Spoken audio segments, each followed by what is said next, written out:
अस्सलामुअलैकुम। मेन्यू है आज का मीठे चावल और बिरयानी। चावलों को मैंने दम पे लगा दिया।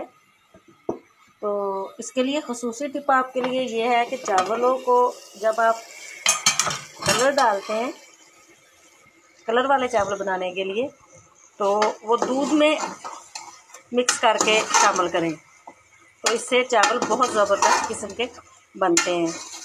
चावलों की कंप्लीट रेसिपी पहले अपलोड हो चुकी है, डिस्क्रिप्शन में मैं उसका लिंक दे दूँगी, देख लीजिएगा।